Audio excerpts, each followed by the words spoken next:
우리가 현실이라고 부르는 거 있잖아요. 이게 대체 뭘까요? 오늘 우리는 바로 그 질문에 대한 아주 새롭고 어쩌면 좀 이상하게 들릴 수도 있는 답을 찾아보려고 합니다. 객체지향 존재론, 줄여서 OGO라는 철학인데요. 여러분이 현실에 대해 당연하게 믿어왔던 모든 걸 한번 뒤집어 볼 준비 되셨나요?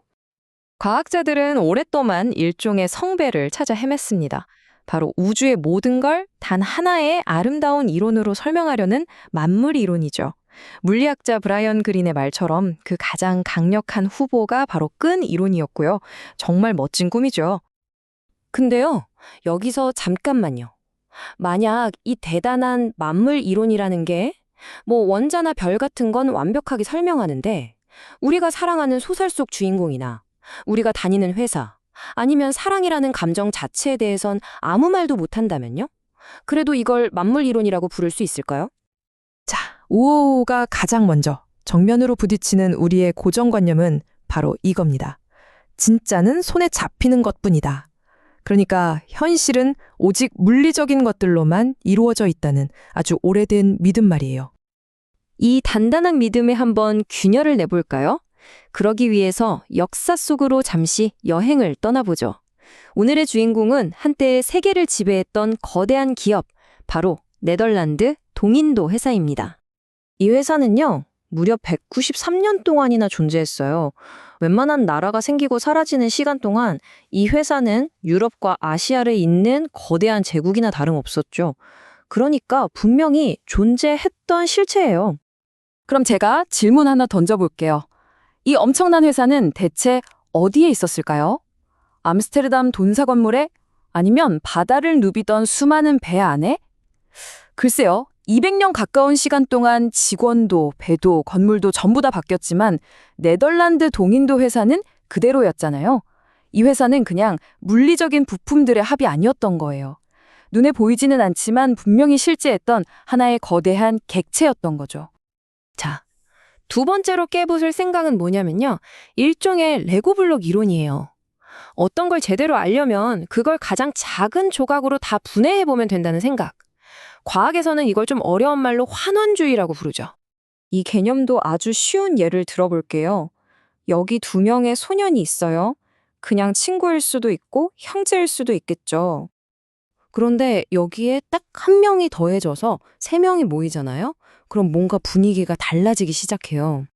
갑자기 무리 혹은 갱단이라는 새로운 게 생겨나요. 이게 나쁜 뜻이라기보다는 두 명일 때는 없었던 그들만의 어떤 힘이나 분위기 같은 게 만들어진다는 거죠. 이 무리라는 특성은 소년 한 명 한 명에게서는 절대 찾을 수 없어요. 오직 그들이 함께 모였을 때만 불쑥 나타나는 새로운 현실인 겁니다. 바로 이게 창발이라는 개념이에요. 작은 부분들이 모여서 더 큰 전체가 될 때 그 부분들에는 없었던 완전히 새로운 성질이 뿅 하고 나타나는 거죠. 결혼한 부부가 그냥 두 사람의 합보다 더 큰 존재인 것처럼요. 도시도 그냥 시민들의 집합이 아니잖아요.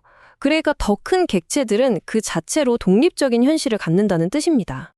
자, 이제 마지막으로 가장 재미있는 상식을 깨볼 시간입니다.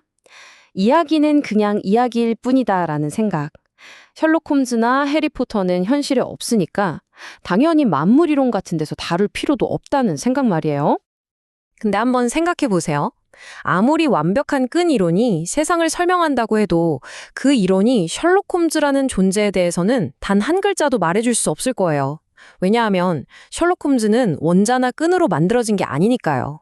천학자 그레이엄 하머는 이렇게 말했습니다. 셜록 홈즈는 현실에 없는 인물이지만 런던의 베이커가를 관광객으로 가득 채우고 수많은 영화와 책을 만들어내죠.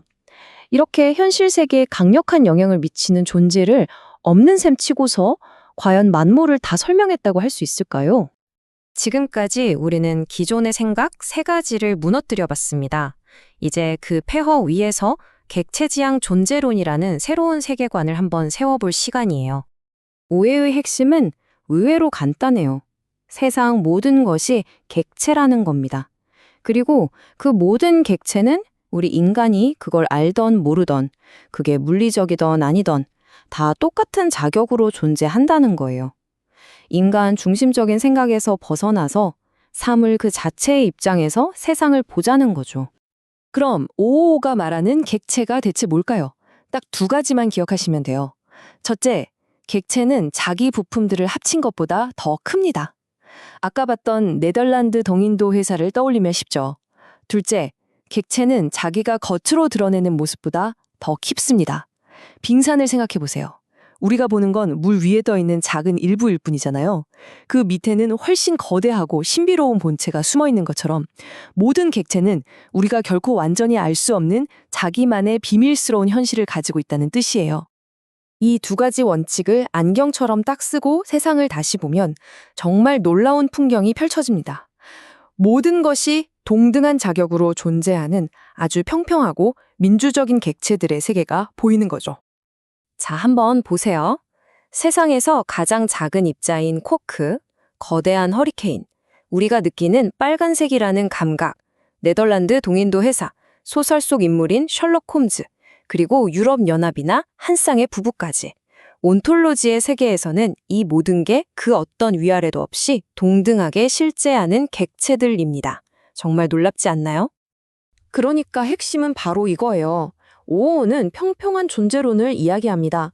현실에는 위계 질서가 없다는 거죠.